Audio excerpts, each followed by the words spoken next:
Magandang gabi mga kababayan. Andito na naman tayo sa aking munting YouTube channel. Mga kababayan, may topic lang tayo ngayong pag-uusapan. May video lang akong na gustong i-share sa inyo. Di ba mga kababayan, itong naalala pa, balikan natin uli itong ginagawa nila sa DepEd Secretary, yung hinihingi nga confidential fund sa DepEd Secretary, mga kababayan, nga binatikos at hinarang ng mga kongreso.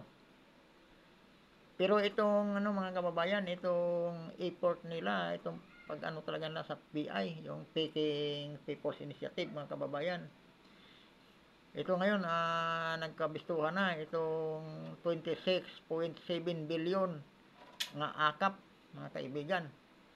Hindi lang malaman kung ano tong akap, di ba? Nagulat pati mga senador. Pero ito talaga ang ginagamit nila sa mga panglinlang ng mga tao, mga kababayan, mga pinapapirma. Hindi na ayuda ang inano nila. Binago nila ang termino akap na naman, mga kaibigan. Ito nga binibigay sa DSWD. Nung minister ito ni Governor Edwin Hubahib, ang sabi niya, may namimigay daw ng doon sa doon sa Davao, doon sa Tagum. Bawat pinapapirma, binibigyan ng 5,000, pero binawi yung 4,000, mga kaibigan. 1,000 lang maiwan doon sa nagpirma. Naloko nila. Di ba mga kaibigan, ng mga nakaraang vlog ko, sinasabi ko sa inyo, itong mga natin ngayon, pamahalaan, mahilig maglabas ng pira sa gobyerno, mga kaibigan, mahilig maglabas ng pundo at nila sa ayuda, kumbaga nila sa mga tao, kunwari, sila din ang kumikita. Katulad ng nabanggit ko dati nga, di ba, pagka yung sa agriculture, naglalabas sila ng ayuda para sa mga magsasaka, pero sila rin ang kumikita. Yun din, mga kaibigan. Itong DSWD, mula patos kay sa mga naunang presidente, talagang corrupt talaga itong DSWD. Kahit nung sa pandemic nga, ni Presidente Duterte, nakalusot pa rin itong pangungurakot ng DSWD. Alam mo kung bakit nasabi ko yan? Yung sa ayuda nung isang beses lang nakakuha kami, isang beses. Maraming hindi nakakuha, nga mahihirap talaga nating kababayan. Ang nakakuha yung mas malapit sa barangay, nga may mga sasakyan, may mga negosyo, yun pa nakakuha. May kwento ako sa inyo, mga kababayan, patungkol sa ayuda na to sa DSWD. Yung pandemic, mahigpit si Presidente Duterte sa gusto niya lahat magkaroon, pero hindi nangyayari yun, mga kaibigan, kasi hindi naman umaayuda talaga sa kagustuhan ng presidente ang ating mga ibang kababayan, lalong-lalo na diyan pa lang sa barangay, mga kababayan, may pokus-pokus na, sabi ng Bisaya, pokus-pokus, mga kababayan, no? Pokus-pokus. Sa lang, sa makahabol lang, sa makakakuha lang sa termino nga ginagamit ko, pokus-pokus. Sa nung tinirahan namin mga kababayan doon sa mayroong isang pamilya nga hindi naman masabi nating mahirap, kasi may 4 na sasakyan ito nagde-deliver ng manok, mga kababayan, bumabiyahe ng manok sa mga farm, dadalhin doon sa dressing plant. Ibig sabihin, may negosyo. Kahit nung pandemic, mga kababayan, tuloy operasyon nila kasi sa pagkain pinapayagan nyo sila kasi sa pagkain yung nila, binabiyahe. Pero mga kababayan, nakakuha ng yun, ayuda. Pero yung mga mahihirap lang dapat tulungan, wala. Hindi napasama sa lista, mga kababayan. Mayroon pang isa, mga kamag-anak pa rin doon sa nabanggit ko. Kinikwento ko lang ito, mga kababayan, para maintindihan, nga talagang itong DSWD, hindi patas ang nito, pamamahagi ng ayuda. Hindi talaga may corrupt talaga dito, mga kababayan. Buaya itong DSWD. Mayroong isa, mayroong nagmamay-ari ng apartment, siguro 8 o 10 pinto yung apartment niya. Ang mga nangupahan, mga kababayan, sa halip nga ilista yon sa ayuda, kasi nangungupahan doon, mga kadalasan doon, mga pahinanti sa truck ang nandoon. Alam mo ang nangyari mga kababayan, ang nagkaroon yung may-ari ng apartment. Pero yung mga nangungupahan, wala. Hindi nakakuha. Ganun kaano yung ano natin sa DSWD. Siguro ang may mali din doon yung mga tagalista sa barangay. May pokus-pokus din mga kababayan. Kaya yung pagdating yan sa mga ayuda-ayuda na yan, basta may pira nga pag-usapan ilabas ng gobyerno para tulong, sila rin ang kikita dyan mga kababayan. Kaya itong akap na ito, nga pati mga senador, hindi nila alam kung ano itong akap na to. Ito na naman mga kababayan. Ito yung sa PI. Si ano pa rin dito mga kababayan, si Tambalos-los pa rin ang ano nito. Siguro kasabwat dito si Bakikang, Bakikang ba? Ano ba yan? Ito kasi mga kababayan dito, mayroon kasi akong kaibigan ditong Lapoy, no? Chismoso eh. Tatawagin pa namang Bakikang si First Lady, baka mamaya mapapatawag tayo dito. First Lady yan eh, kailangan igalang natin yan. Tatawagin pa namang Bakikang. Yung Bakikang mga kababayan, naalala yung dating comics. May ano doon sa comics ng Bakikang eh. Ang pangalan Bakikang, parang si Zoraida Sanchez din. Iba naman yung si Bakikang kasi sa comics ano lang yan siya. Maloko itong ano ko dito katabi mga kababayan, may katabi akong Lapoy dito, hindi niya makikita. Kung ano-anong binubulong sa akin. First Lady, tatawagin yung Bakikang. Ano ba yan? Naligaw tuloy ako sa topic ko. Panoorin natin yung kababayan itong ano ng Senado. Pinapaliwanag itong DSWD mga kababayan. Nabawiin yung perma nila. And I told the regional director that you said during our previous hearing that hindi mo alam kung anong gagawin para pagbawi ng perma dahil as you said, there's no rules covering that withdrawal of signatures. Wala kayong kumilig resolution, the most, wala talaga kayo enabling law na pagbabasihan sa lahat ng gagawin ninyo. So, sabi nung mga tao doon, yung barangay captain, sabi, sir, hindi naman pwedeng pabayaan yan, sir, dahil that signature of ours for us is sacred. Sagrado yan sa amin, sir. Ngayon na na-realize namin, sir, na kami ay nailad. Alam mo ibig sabihin ng nailad? Naloko. Ay, gusto namin bawiin yun, sir. Hindi mo pwede yun. Bubuwiin talaga namin. Tinanong ko yung regional director. Regional director, kung gusto nilang bawiin, mabawi ba nila yung kanilang signature? 나 절대 당신 눈에서 눈물 나게 안 해. 세계의 결혼.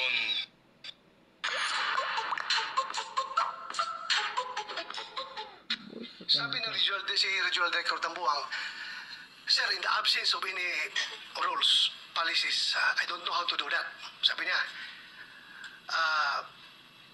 maybe sir, yung nag-submit sa amin na abogado, nakilala man yun na Madam Chairman, di ba? Sino yung abogado na nag-submit, baka pwede pa naming at the very least may balik sa kanila kung gusto lang ibawiin.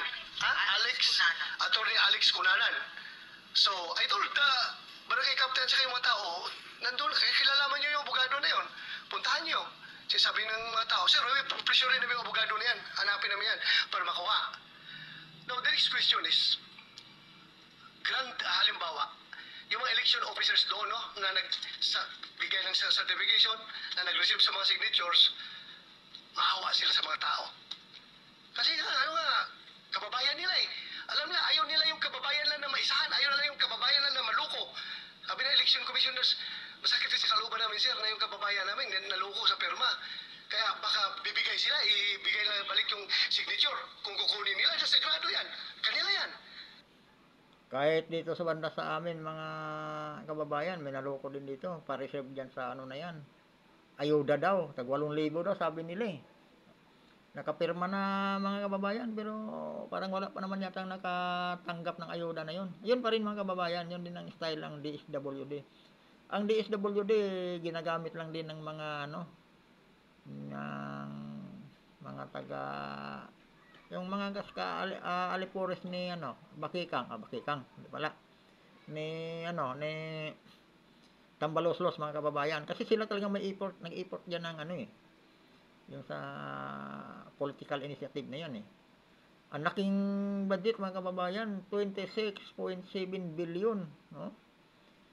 Biro mo, sinasayang lang yung pera dyan. Sila pa rin makikinabang yan. Doble ano sila dyan eh. Kumbaga, isang bala, 2,000 ang tatamaan. Una-una, bakit ko nasabing ano yan? Isang putok, 2,000 ang tatamaan. Diyan pa lang sa ano, akap na yan, kikita na sila kasi bawat isang taong pumipirma, 5,000, bawiin nila yung 4,000, 1,000 matitira daw sa pumipirma, kaya kita na, di ba? 26.7 billion yan mga kaibigan, ilang billion ang kikitain nila dyan. Palagay natin yung 1 billion na punta sa mga tao yan. Yung 25 ma-save nila. Kumikita na sila dyan, sa niloloko ng pinapapirma ng mga tao, magawa pa nila, kung magtagumpay sila, mapalawig pa nila termino nila mga kababayan. Maano pa yung pangarap talaga ni Tambaloslos ng magiging Prime Minister. Ayan mga kababayan. Di ba? Tapos yung confidential fund ng ating mahal nga Vice Presidente, hinarang nila mga kababayan. Di ba? Napaka nito? Napaka democracy government talaga tayo mga kababayan. Diktadorya, democracy government, no? Hindi demokrasy ha. Democracy government tayo ngayon. Ito ngayon ang pamamalakad ng administrasyon natin ngayon mga kababayan. Nga ikinakampanya ko pa ng talagang sagad sa butong pangakampanya nung panahon eleksyon. Pero ngayon, ito, nagsisimula na rin ako mag-criticize sa kanya kasi hindi ako satisfied sa ano niya eh. Ngayon, kung bibigay yung election commissioner, ibigay na ako. Hindi naman kailangan ito. Balik namin yung pirma sa inyo. Wala na, hindi naman kami kikita dito. Yan yun yan. Okay, pag ibalik nila,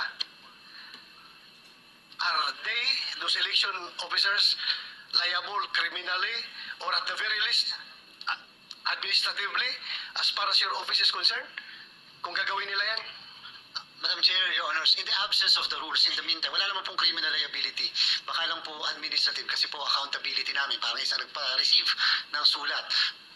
Remember po, Madam Chair, with all due respect, under 6713 po, pagka nga po nagpa-receive ng sulat sa isang ahensya ng pamahalaan, dapat po ay masagot in 15 days. Parang ganun din po. Ngayon po, para po masolve na lang yung problema, na katulad po at napakaganda po yung nabanggit ng ating kagalang-galang Senator Bato de la Rosa, the COMELEC will be issuing the directive to our local COMELEC on what to do with these documents or with these signatures, just in case our people who signed the signatures would like to withdraw the signatures from the signature sheets. In the meantime, parang stopgap measure po muna hanggat wala talaga yung review namin. Para lang po sa puso at isip ng mga kababayan natin, at least po, kung sa palagay po nila sila ay naloko, nalinlang, pwede po nila ma-withdraw yung kanilang signature doon po sa nasa amin. Thank you for that. Thank you for that. Because ang tingin kasi ng taong bayan, yung mga tao na naloko sa perma, sabi nila, ang dali-dali magpakuha ng perma sa amin with that promise. Tapos ngayon, ang hirap palang i-withdraw. Nung na-realize namin na naloko kami, gusto namin i-withdraw, ang hirap pala. So, paano bang sabi ng ordinaryong tao na sinabihan lang na bibigyan kayo ng AX, ito yung coupon. Nakita mo yung hearing namin? Bini-issue sila ng mga coupon na para pang-claim nila in the near future, pag-release na yung, release yung AKAP ba yun o AKAP, AX o whatever. Ako, bago lang yung AKAP sa akin, very foreign pa to me ha. Para bang tingin ko is designed for PI yung AKAP na yan eh. Hindi ko lang talaga alam, pero bago sa akin pandinig yan. Ngayon,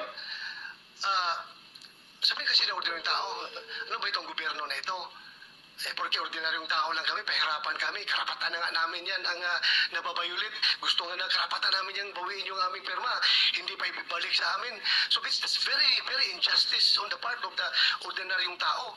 So it is incumbent on your part as COMELEC, sana gawan ninyo na action dahil yung mga tao doon sa Davao, kung parang sa manok pa, nagpapanikad na ba? Yung gano'n na, gusto na talagang sumugod sa election officer, COMELEC election officer's office para Isa ring yan sa atin mga kababayan. Isa rin yung paalala sa atin. Na sana, pag may mga ganyan, huwag basta-basta pumirma, huwag basta-basta maniniwala. Sabagay, sinasamantala nilang kahirapan ng ano ngayon, mga tao, mga kababayan. No? Lalong-lalo na yung mga sa mga liblib nga lugar. Hindi lang sa liblib kasi dito, malapit ito sa tinirahan namin, mga kababayan. Marami na rin nakapirma pero wala naman nakakuha ng pera. Yun nga siguro yung ano, hindi pa release yung sabi nga nila, mayroon daw tag 8,000, may 6,000. Hindi pares-parehas. Kaya lang, ewan ko kung may nakakuha, ilan-ilan lang ang naloko. Mayroong wala pa. Lalo na siguro hindi makakuha yan mga ngayon, mga kaibigan, kasi ano parang nabubulilyaso na Kasi lahat, lahat sumasabog, tumatama sa kanila. Yung PI na yan, yung 13 billion nga, 13 billion nga drugs, di ba? Ano yun? Sunog yun. Tapos yung ini-issue yung ginagawit ni PBBM nga panglaban ni Duterte, kay Duterte nga secret agreement sa China, sunog din yun mga kababayan. Tapos parang mapagtakpan yon, pati yung sa droga, nagpa-interview si Lisa, tumigil ka ito kasi nga katabi ko mga kababayan, lapoy nga kaibigan ko, tawag niya kay First Lady, bakikang. Hindi, wag irespeto natin to si First Lady. Mga kababayan kasi itong malukot tong lapoy. Alam niyo yung lapoy mga kaibigan sa Bisaya? Tawag sa Bisaya, yung lapoy mga kaibigan. Parang din yan, yung mga engkanto ba nga, bata daw yung tinatawag niyo. Parang duwindi rin yung mga kaibigan, kaya di niyo makikita itong katabi kong lapoy. Chismoso Biro yung first lady natin, itawag niya, bakikang daw. Kaluwan. Interview kay Anthony Taberna, mga kababayan, itong si Bakikang ay hindi Bakikang, si First Lady pala. Nagpa-interview kay Anthony Taberna. Di ba? Yung mga, ito naman si Anthony Taberna, ay may may focus din. Siyempre, natural, bago siya in-interview, alam naman natin yung galawan ng mga mainstream media na yon. Ipaalam mo na sa i-interviewin nila kung ano yung mga itatanong. Parang masagot ng maayos. Gano'n naman yun lang ginagawa nila mga kaibigan. Ay, na-counter ngayon ni yan. Sunog yan mga kababayan. Na-counter ngayon yan ni Maharlika. Nagpalabas si Maharlika ng audio kay First Lady at saka patungkol kay Anthony Taberna. Nabisto ngayon yun pag yung pinagkaisahan nila si Attorney Vic Rodriguez. Ngayon si Anthony Taberna mga kababayan nakarma. Parang itiwalag na yata siya sa mga iglesia ni Cristo. Alam mo naman mga kababayan, yung iglesia ni Cristo mahigpit yon sa kanilang mga membro. Hindi gusto yon ng mga ganyang yung nakakasagasa ng kapwa mga kaibigan. Mahigpit itong iglesia ni Cristo mga kababayan. Marami akong barkadang mga iglesia ni Cristo. To sila? Kumbaga loyal to sila sa nila. Pamunuan mga kababayan. Hindi pwede sa kanila yung chismoso, yung maninira ng kapwa, ay bawal sa kanila yon. Mahigpit na ipanagbabawal talaga yon. Ito si Anthony Taberna, medyo nagpagamit kay First Lady. Yung sabi ng kaibigan kong lapoy, bakikang daw. Ayun mga kaibigan, sunog. Tapos ito nga naman yung akap, sunog na naman mga kaibigan, di ba? Kasabagay itong akap. Kailan pa itong Pero hanggang ngayon talaga, patuloy pa rin nag-effort ang mga sila si Tambaloslos mga kaibigan. Hindi pa rin sila bumibigay. Ginagapang pa rin nila. Ang hindi SWD mga kaibigan, nagamit na rin lang ni Tambaloslos Pati yung NTC, ganun din. Ang NTC, nagamit din nila, di ba? Yung pinatik down ang SMNI. Wala man lang, walang hustisya. Kasi walang investigasyon mga kaibigan. Basta na lang, kumbaga, binitay na yung tao. Wala pang hearing, wala pang investigasyon. Hindi pa na-investigahan, binitay na, sinintensyahan na, hindi pa na-investigahan, hindi pa napatunayan kung criminal ba o hindi. Parang ganun ang nangyari sa NTC mga kaibigan. Nalagay sa alanganin ang SMNI. Nalagay sa alanganin itong NTC mga kaibigan. Pero dito muna tayo sa kagaguhan ng DSWD mga kaibigan.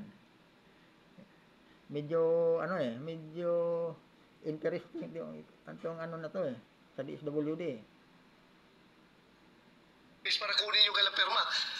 So please, bilisan nyo yan para mabigyan nyo ng guidelines yung mga tao nyo doon sa baba. Dahil yung mga tao naman nyo sa baba, they are willing to do that kung may clearance sa'yo. Yes, Madam Chair, Your Wala Honor. naman sigurong nagkukontrol sa'yo, no? Wala naman sigurong wala po. pipigil sa'yo na gawin yan. Yes, Madam Chair, Your Honors, gagawin po namin.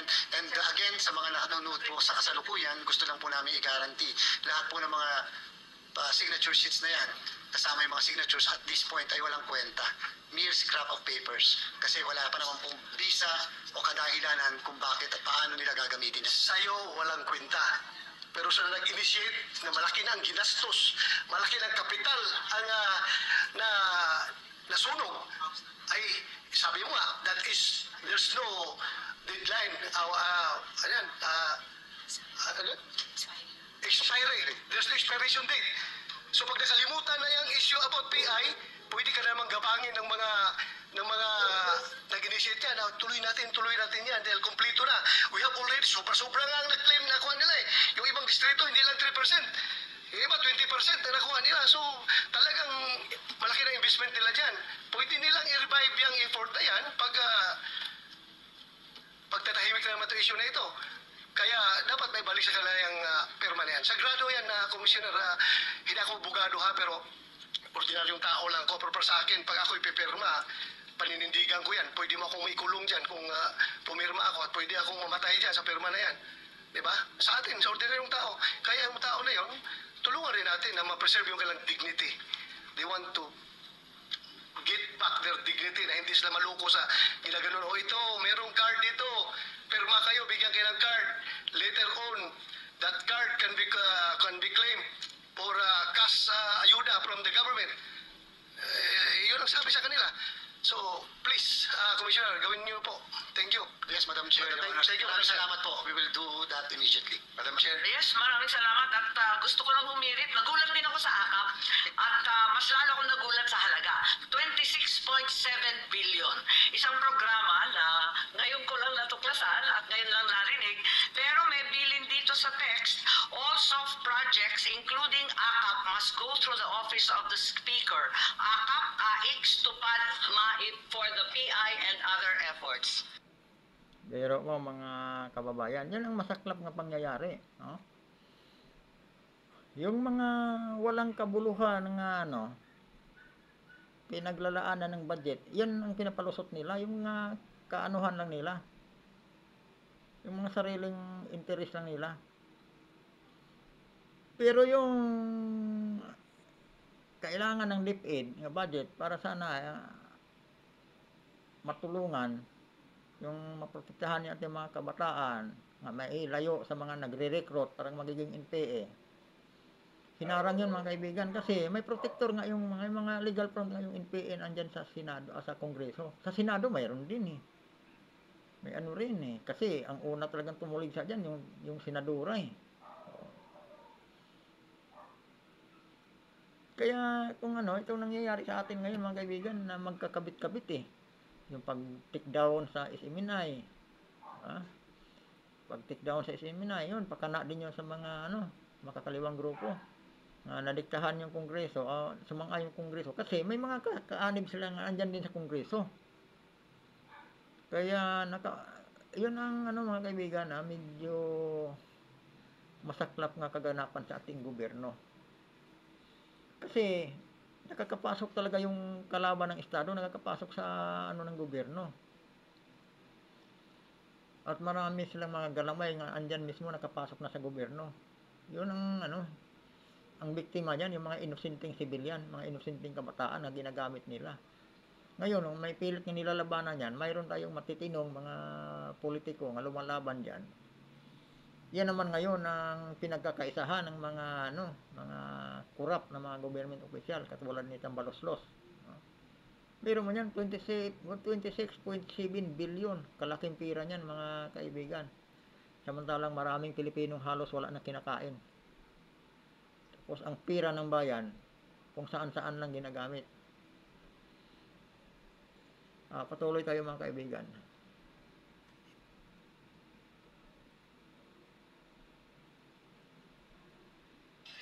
Yes, Chair. Senator JB, Ako rin please. medyo naging curious sa AKAP ngayon ko lang narinig eh. No, siguro can ask the SWD, what is this program about? Is it just between the House and, kasi wala ko kami sa Senate na alam niyan eh. So is it with the SWD and the House of Representatives, yung program? Thank you, Madam Chair. Madam Chair, ACAP is just as foreign to us, technically, as Senator Bato, as it is provided. Yes, Yes, mga Senator kaibigan, Puro, I cellphone. understand that it's under the DSWD budget. If you recall, in the Senate, I handle the DSWD budget, but like the COMELEC's mysterious addition of 12 billion, this 26.7 billion in the budget of the DSWD is alien to me. Yes. Madam Chair, if this WD declares that is foreign to them, saan yung galing itong budget? Baliktad na pala ang budgeting process natin. Ang Kongreso na magde-decide kung anong project i-implement ninyo. Hindi pala kayo nagre-request sa Congress na project na pupunduhan, program na pupunduhan. Baliktad, iba parang... Madam Chair, it is not an exclusive project or program for Congress. It will be a regular program, but it is technically foreign in the sense that it has no guidelines yet. Yes, Yusek So it does not Did you exist request as a for this program. project? Was it in the NEP? It was not. No. There we go. Yes, Malupit talaga mga kababayan, di ba? Ang Kongreso, nagmudmud ng pera, nawawala pa palang request itong kung anong project nila. Basta na lang sila pinunduhan ng pera ng Kongreso. Samantala yung DepEd Secretary nag-request ng hindi pinunduhan, hindi binigyan ng Kongreso kung ano-ano pang sinasabi. Pero ito ngayon 26.7 billion.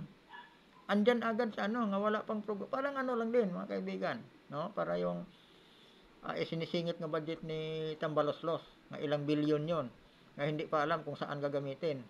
'Yun talaga is kalakalan ngayon mga kaibigan sa pamumuno ni Tambaloslos. Sa ilalim na ng pinsan niyang si PBBM. Parang pinaglaruan na lang ang mga taong bayan nito, kababayan. Kaya pag may darating pang eleksyon, mga kababayan, dapat itong mga ito iiwasan na natin. Itong mga taong ito yung mga walang kwentang nagpapahirap sa sambayan ng Pilipino. Biro mo yung ginagawa na sa pinunduhan nila, di pa alam talaga kung saan gagamitin yung anong proyekto yung na yan. Mga kaibigan, ito anuhin na natin, ipagpatuloy natin, pakikinig sa kanila.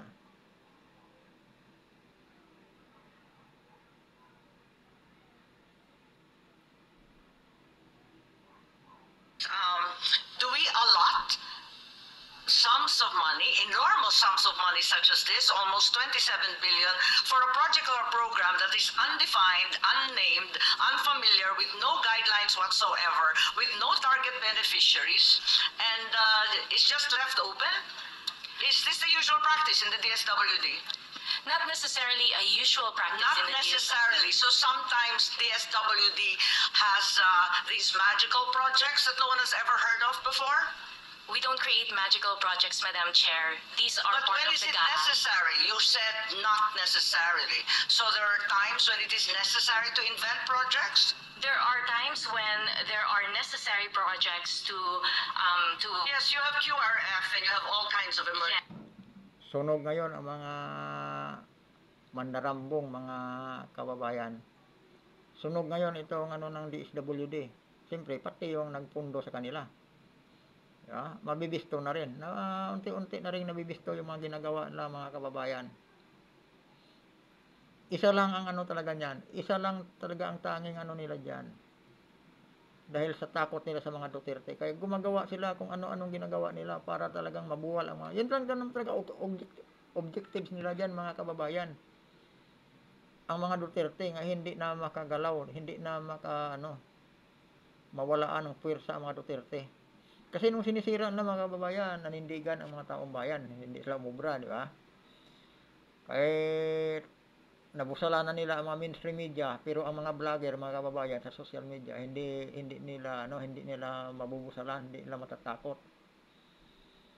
May mga vlogger, yung ibang vlogger nga nabayaran, ayun sa kanila. Pero bistado rin kung ano yung mga pinagsasabi, kung ano yung motibo, bistado rin. Nahahalata ding bayaran. Pero yung mga vlogger nga hindi bayaran, naninindigan, na talagang nagsasalita, nanindigan talaga. Katulad ko mga kababayan, share nyo na rin ito parang ma-aware kasi marami tayong mga kababayan nga busy sa trabaho, hindi nakapapanood ng balita o kaya walang time mga makapanood sa sa social media, sa YouTube. I-share nyo sa mga Facebook mga kababayan para mas marami ang makakita nitong na to. Tuloy tayo mga kababayan.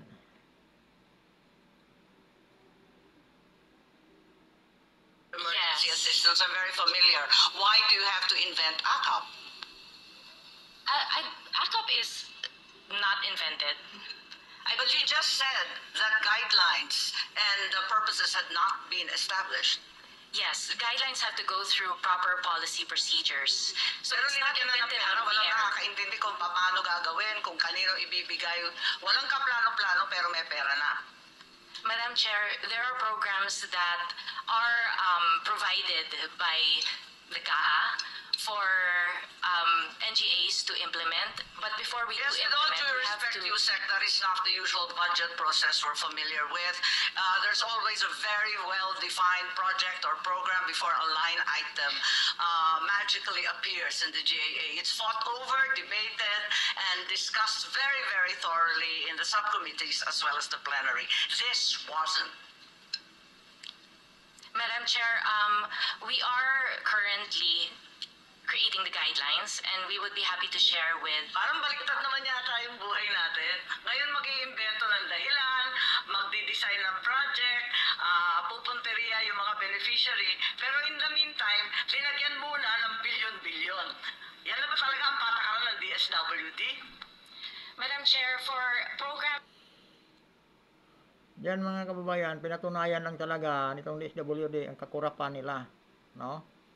Diyan talaga butata siya ngayon, hindi niya maipaliwanag ng maayos Pero nagpapalusot siya mga kababayan, lumalaban pa, ipinaglalaban pa rin nila itong representative ng DSWD, ang kakurapan nila. Pinipilit pa rin niyang ilusot mga kababayan, pero butata siya. Ito ang masaklap sa atin ngayon, nangyayari sa atin mga kababayan. Ang dami nating problema, ang daming dapat pagtuunan ng pansin, maraming dapat paglaanan ng budget ng mga proyekto ng gobyerno. Pero ang bilyon-bilyong pera natin mga kababayan, inubos na nila diyan sa mga walang kabuluhan nilang O sa kanila, sa atin walang kabuluhan, pero sa kanila mga kababayan, napakahalaga yan kasi sarili nilang agenda, political agenda ang inaano talaga nila. Hindi serbisyo ng bayan ng mga kababayan. Ang habol na hindi serbisyo ng bayan, kundi ang sarili nilang political agenda, yung pang sarili talaga nilang. Ito ngayon mga kababayan, di ba? Dalawa ng ahensya sa gobyerno ngayong hawak ng itong DSWD, nga bukaya naman talaga yung DSWD. At saka yung NTC mga kababayan, hawak na hawakan ng Kongreso. Yun ang malupit nga andito tayo talaga sa isang democracy government. Democracy government mga kababayan. Hindi tayo democracy. Ang daming pwedeng paglaanan ng budget. Maraming mga kababayan sa Pilipinas na kailangan, di ba? O kaya itulong man lang yan sa. Ang problema kasi pagdating sa tulong mga kababayan, ayuda, kung ang lalabas talaga ay ayuda. Pagdating sa ayuda mga kababayan, yun ang paborito nila Maglalabas sila ng pera para sila lang din ang kumikita. Yung mga nangangailangan, ang dapat beneficiary diyan sa na yan. Hindi naman makinabang, sila lang din Tulad yung sa AKAP na yan mga kababayan. Bawa may tag 5,000 babayuin. Yung katulad binisto ni Governor Edwin Hubahib, di ba? Nung magkaroon ng rally doon sa tinapatan din nila mag-release ng ayuda doon sa Davao. Yun nga lang, ang bawat nakapirma, binibigyan ng 5,000, pagkatapos binawi din yung 4,000 mga kababayan. Sila ang kumikita. Diba? Sila ang kumikita pa rin. Basta lahat ng programa ng gobyerno natin ngayon, kay Duterte, hindi rin naman nakipag-cooperate yung ano na yan, DSWD. Medyo bawas nga lang yung pagkukurakot nila kasi takot sila sa presidente. Kasi matino yung presidente, mahigpit eh. Pero naisingit pa rin talaga nila yung mga ano nila, pagnanakaw nila mga kababayan. Lalo na dyan sa ayuda na yan. Basta pagdating sa ayuda, talaga sila ang kumikita dyan. Hindi yung mga benepisyo mahihirap ng mga Pilipino. Yun talaga ang kalakayan. Ano naman yan, mapa-sektor ng agriculture, di ba, sa mga magsasaka. Gusto nilang sa mga magsasaka, ayuda agad, maglabas agad ng budget. Bilyon-bilyon, hindi na mga kababayan ngayon, hindi na sila kontento sa milyon, bilyon-bilyon na talaga. Paglabas pa lang ng budget, bawas na agad yun. Pagdating doon sa lokal bawas na. Makarating sa magsasaka, mga kababayan, katulad ng sinabi ko doon sa unang vlog ko, isang sakong na lang, abono. Sa ilang bilyon ang budget. Yan ang gustong-gusto nila talaga ayuda, magbigay ng ayuda, tulong, tulong na pinansyal. Pero sila makikinabang, hindi yung mga beneficiary. Ganun lang naman yung mga kababayan dito sa democracy government, mga kababayan. Hindi tayo demokrasi. Ito bang nangyayari ngayon? Masasabi niyo pa bang demokrasi ito? Yung pag-take down ng SMNI, diba? Yung mga ginagawa nila ngayon, yung ating, lalo na dyan sa Office of the President, yung pagtanggal nila kay, pag hindi sumasang-ayon kanila, si Governor Edwin Hubaheb. Tapos mayroon na namang isang tinanggal nga, sino ba yun? Dito sa rin, yung, ang inano naman nila, ang dami daw mga nakapagpa-enroll nga mga Chinese national. Si Governor Mamba. Diba? Tinanggal na naman. Si Governor Mamba. Siyang sinisisi doon sa mga Chinese nga nakapag-aral sa dito sa atin eh. Bakit hindi yung yung taga foreign Department of yung sa immigration? Bakit hindi yung immigration sinisisi? Bakit nakapasok yung mga yan? Yung sabi naman ni Governor Mamba, legit naman daw, may mga papel naman daw, dumadaan naman daw sa immigration yung mga mga estudyante na yon. Basta pag ang hindi sumasang-ayon, mga tinitira na sa Office of the President. Ito talaga ang sistema ng gobyerno na democracy. Hindi tayo demokrasi, mga kaibigan. Hindi tayo demokrasya. Democracy government tayo ngayon, diktadoryang gobyerno. Ano bang tawag nito? Nasa under martial law tayo ngayon, mga kaibigan, pero hindi ni-declare. Kaya lang itong mga galawang martial law na. Pagpatuloy natin mga kaibigan.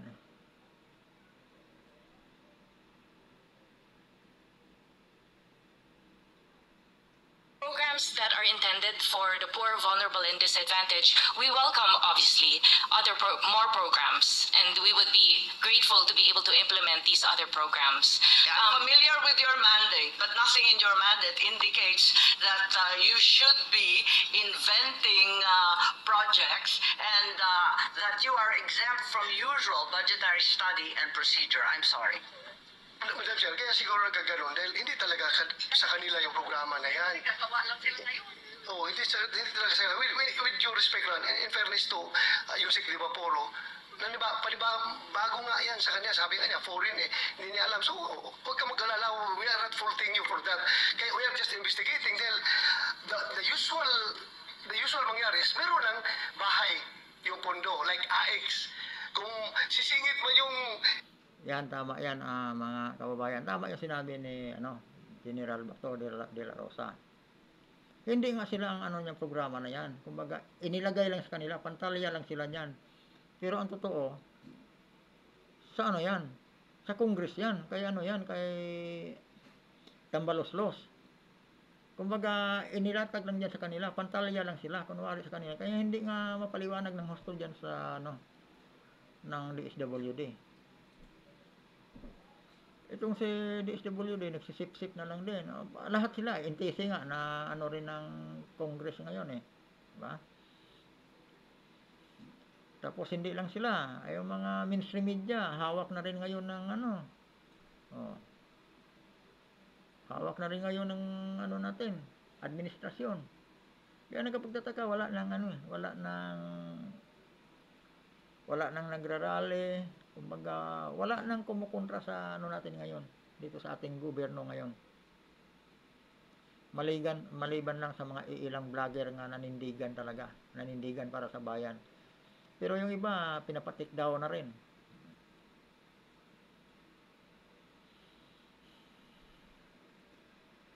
Kaya malupit itong natin ngayon, mga kababayan. Pagka hindi ka sumasang-ayon sa kanila, kung may posisyon ka sa gobyerno, take down ka. Tanggal ka. Hanapan ka lang ng butas, mga kababayan. Kasi yan nga, democracy government tayo. Democracy government tayo ngayon, mga kababayan. Hindi tayo demokrasy. Yung 26.7 billion, kung inilaan na lang yan ng ating, kasi kung gawing ayuda din yan, sila lang din kasi kumikita, mga kababayan. Kung inilaan na lang yan sa ating mga mga nakipaglaban para sa bayan, dapat doon na lang binagsak yan. Katulad itong mga natin, mga kababayan, di ba?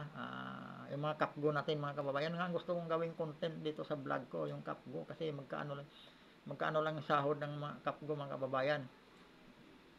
Ang trabaho ng mga army, marine, sa kapgo, parehas lang.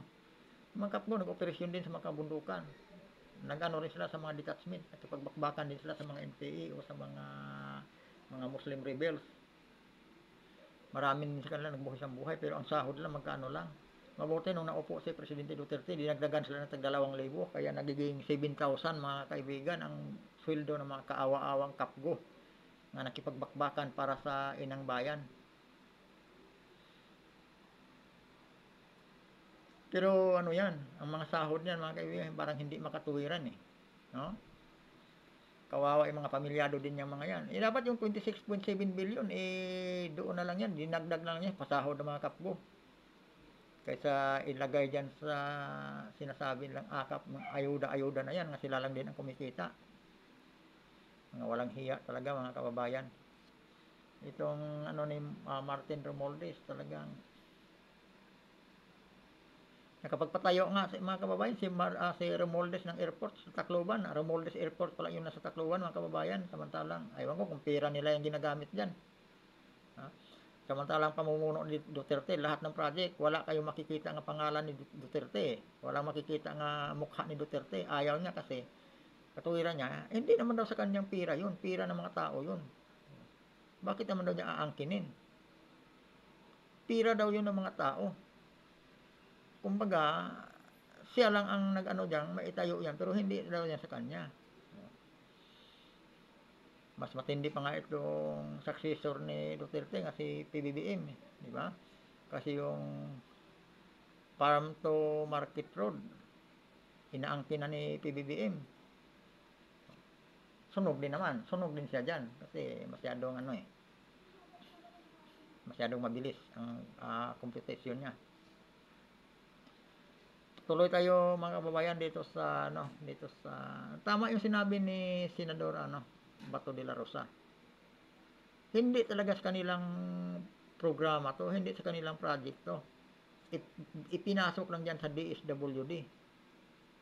Parang hindi mahalata. Pero sunog pa rin, mga kababayan. Alam mo nangyari ngayon, itong ating itong democracy government, mga kababayan.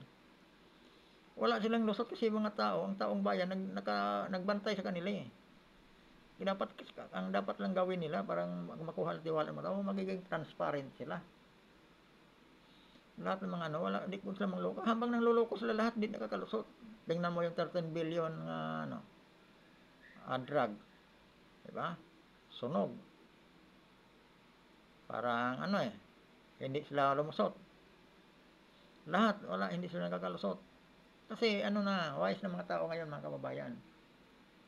Itong ano na to mga kababayan, kung pwede, paki-share nyo na lang para lahat dito, makikita to sa lahat.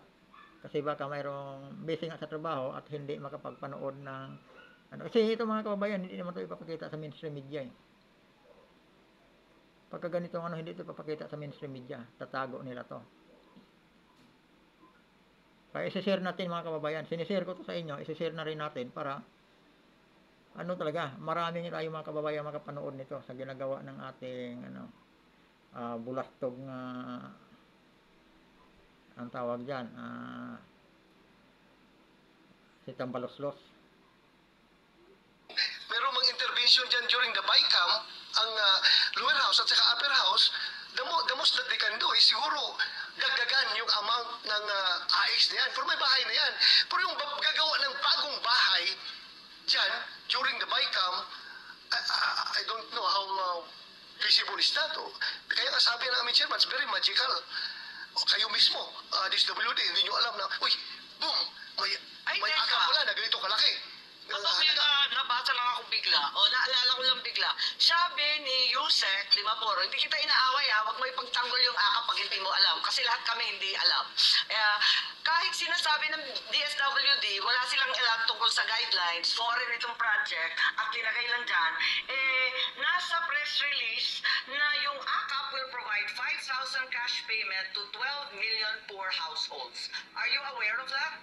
Yeah, I've read those press But releases, isn't this a Madam mere Chair. duplication of so many programs already initiated by previous administrations, the 4Ps and then the AICs, the never-ending ayuda, SAP 1, SAP 2, walang katapusan to. So this is hardly a guideline, pero ang liwanag na, nangako na ng 5,000 sa Sure, 12 million households. Baka hindi mo alam. Madam Chair, I cannot confirm whether those are the numbers that are decided on, as we don't have any guidelines yet. Pamaskong handog to lumabas sa PNA December 27. Well, for our Christmas programs, or we don't have AKAP in or any of our Christmas programs, I can say that definitively. But with regard to any pronouncements of how AKAP will be implemented and what amounts will be provided through AKAP, we don't have guidelines for that yet, Madam Sige, Chair. Yusek, ganito na lang. Magtulungan na lang tayo. Alamin natin ang mga detalye nitong programang to. Pareho kami ni Senator Bato, ni Senator JV, Senator Risa. Nagugulat po kami kung saan to galing at anong ibig sabihin. Yes po, Madam Chair. And I'd also like to say that we are very open to many innovations. Mga kababayan, narinig ko lang yung walang galang na yung si Senator Risa Hontiveros, mga kababayan, yun yata yung Risa nga binanggit ni ni Senator Amy Marcos. Huwag tayong tiwala dyan mga kababayan, alam naman natin kung anong klaseng yan si Risa. Kung si Hontiveros man yung binanggit ni Senador Amy Marcos. Yung nga si mga kababayan, si Senator JB, di ba?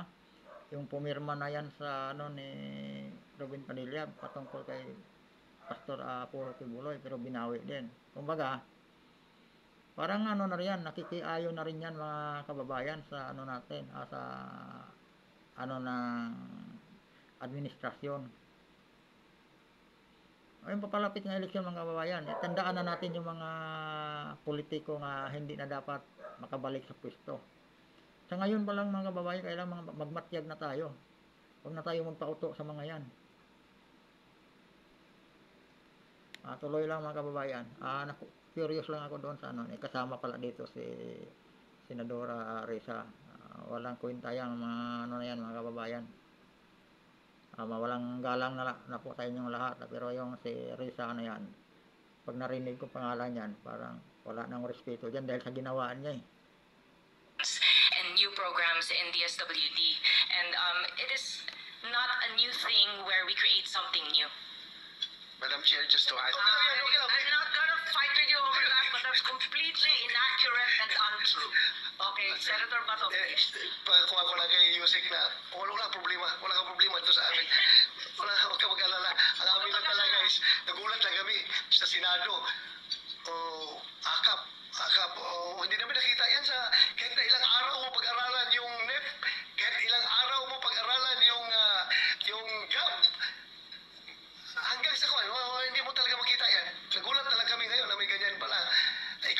nagulat ka eh. Sa inyong departamento yan. Okay lang, pareho tayong nagulat ngayon. A happy surprise, Senator Pato, Madam Chair. A happy surprise because it will help the disadvantaged at the end of the day. Hey, walang problema yan. Okay lang yan. Mapunta sa taong bayan yan. Importante yan. Okay ako, walang problema. Yung nga lang, siguruhin ninyo ha, dahil ang PNP ngayon nagbabantay na pag mag-release kayo na babawasan na naman yung pera, ang 10,000 ibigay sa tao, tapos ibalik yung bawiin yung 9,000, 1,000 lang maiwan doon sa tao. Yan yung ginawa nila sa Davao, sa Tago, mga kababayan. Yung sinabi ni Governor Edwin Hubaib. Pinapapirma yung tao noong matagal na yun yata, pero noong nagkaroon na ng rally, yung Maisog rally, gumawa din sila ng gimmick, mga kababayan, para medyo ang atensyon ng mga tao, hindi lahat mapunta doon sa rally. Kaya nag-release sila ng ganyan. Yun nga lang, ang sinasabi, ang tagli 5,000 nagiging 1,000 na lang matitira kasi binawi. Pero binigay yung 5,000, mga kababayan. Ngayon nga lang, may mga tauhan din ang DSWD nga, binawi din, kinuha din yun. Mayroon pa nga doon tumakas, umuwi na ng bahay, talagang sinundan sa bahay eh. Binawi talaga yung mayroon pa nga daw isang sasama ng loob, may sakit pala sa puso, sasama ng loob, pinatake sa puso, namatay pa. Yun ang pinakamasaklap doon. Yun yung mga kababayan, binanggit ni ngayon. Ayan, binanggit na rin ni General Bato. Ganun kalupit yung DSWD na yan. Siyempre, hindi naman mangyayari yung wala sila doon. Hindi naman pwede suluhin itang balos-los yun. Pipiyok yung mga yan. Silang nag-effort, siyempre, kumbaga, tauhan na lang, ginagawa lang silang tauhan itang balos-los. Hindi natin alam kung anong partihan nila dyan. Kawawa, yung mga yung mga naloko nga nila. Yung mga taong naloko. Kung sa probinsya, mga kababayan, lalo na't wala ganong hanap buhay, yung 5,000, talagang maraming madala niyan. Ang problema, niluloko nga nila. Yun nga, sa isang putok, 2 ibon ang tatamaan. Di ba? Una-una, nagawa lang gusto nila, napapirma ang tao, kumita pa sila. Silang kumita, hindi yung taong pumirma eh.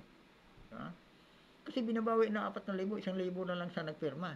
Ginamit yung pangalan niya, yung pirma niya, ginamit sa mga gagong na yan, yung nagpasimuno niyan.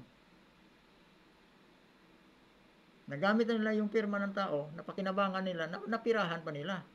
Kasi yung 4,000 kinuha nila, 1,000 na lang siya pumirma. Tapos kung magtagumpay pa sila dyan, magawa pa nila yung political agenda nila, di ba? Yun talagang pinaka-importante sa kanila noon, yung political agenda. Kaya nga nag-ano sila diyan, nangangapital sila diyan sa na yan, akap na yan, pero hindi naman lapira yan. Yan ang mahirap diyan. Ay tayo ang niluto tayo sa sarili nating mantika. Pira ng sambayanan, ginagamit nila para sa sarili lang interes. Ganun katindi yan. Kaya mga kababayan, sa sunod eleksyon, kung may pagkakataong i-reject na natin yung mga yan. Kita naman natin, reviewin natin yung video nung mag-hearing yung sila kay Eric Silis, Dr. Abado, yung mga congressman nga nandoon, mga kababayan, kasama na yung Dan Fernandez na yon. Huwag na natin yan, mga kababayan, kung sino man ang nasa lalawigan, kung saan yung mga yan ang kumandidato, pag-isipan nyo na. Ganyang mga klaseng government official ay walang kwenta yon, mga kababayan. Kaya magising na tayo. Palitan na natin ang sistema ng mga manglulokong mga politiko na yan. Pagpatuloy natin, mga kaibigan, parang maintindihan natin itong At saka huwag natin kalimutan ang i-share ito, mga kaibigan, sa Facebook para maraming ma-aware, maraming makapanood nito.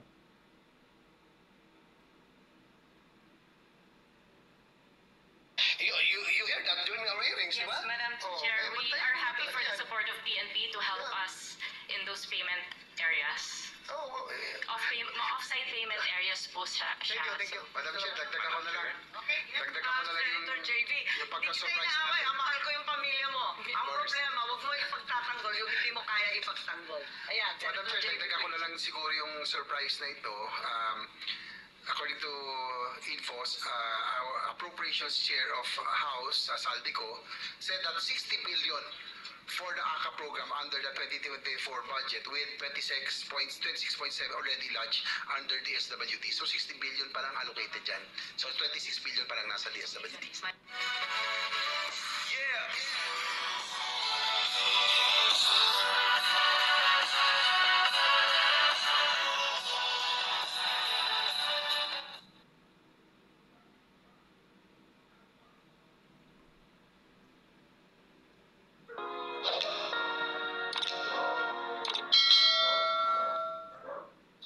I'd like to ask the question to Chairman George Garcia.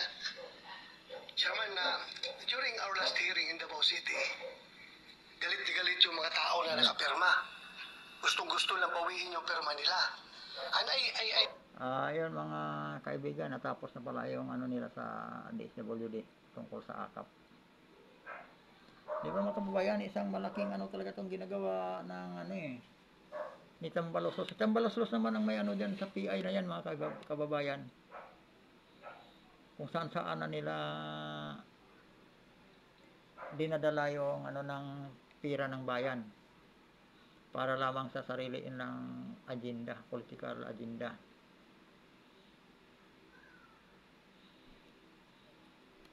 Kaya napaka ano mga kababayan, dito tayo ngayon sa isang ano isang pamumuno nga masabi natin diktadoryang pamumuno. Isang napaka-corrupt nga pamumuno mga kababayan tulad dito. Billion ano, hindi million mga kababayan, billion na ngayon ang ano nila para lang sa sarili nilang ambisyon.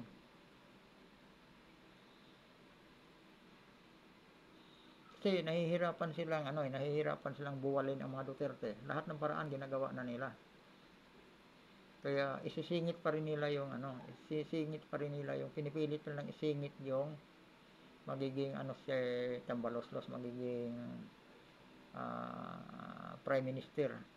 Kaya yung charter change talaga mga kaibigan, hindi pa ano yun. Kasi kaya nga nag-ano sila dito sa AKAP na to yung sa pirma na yon mga kaibigan. Kasi ang charter change talaga, hindi pa sila lumulubay doon. Natahimik pa. Tumatahimik kasi na-aware yung mga tao pero hindi sila lumulubay. Kasi yung pirma nakadating na doon sa Comelec pagkalaylo na, pwede nilang ano yun, i-activate uli yung ano na yun. Kaya dapat yun, maingat yan sila si Senador Bato de la Rosa kasi ay ni Marcos. Kailangan talagang mabawi yung pirma, yung papel na yon, yung sinasabi ng ano na isang basura lang. Kailangan talaga mabawi, masunog yun. Kasi hangga't hindi yun makukuha, gagamitin at gagamitin pa yun. Sa ngayon, pwedeng palampasin nila yun. Kasi mainit pa. Pagka medyo makalimutan na ng taong bayan yon, i-reapply nila ulit yun. Kasi nandoon yung pirma marami na, nakuha na nila yung quota mga kababayan Kaya magiging aware lang tayo lagi mga kababayan. Paki-share na rin dito mga kababayan sa ano na to. Sa yung na-share kong video na to mga kababayan, na-share ko sa inyo. Paki-share nyo na rin mga kababayan para marami ang makapanood. At maraming salamat sa inyong lahat mga kababayan, sa mga viewers ko. At saka paki-subscribe na rin mga kababayan sa yung hindi pa yung viewer kong hindi pa nakapag-subscribe sa munting YouTube channel ko. Paki-subscribe na rin mga kababayan. Hindi pa naman ako kilala mga kababayan, wala pa naman akong viewers. Siguro sa mga video ko, ang views ko nasa mga 20 lang, 25. Ganun lang naman mga kababayan, 15 views. Pero okay lang yan mga kababayan. Kung kasama ka doon sa 15 viewers ko mga kababayan, paki-subscribe naman. Maraming salamat at magandang gabi sa inyong lahat.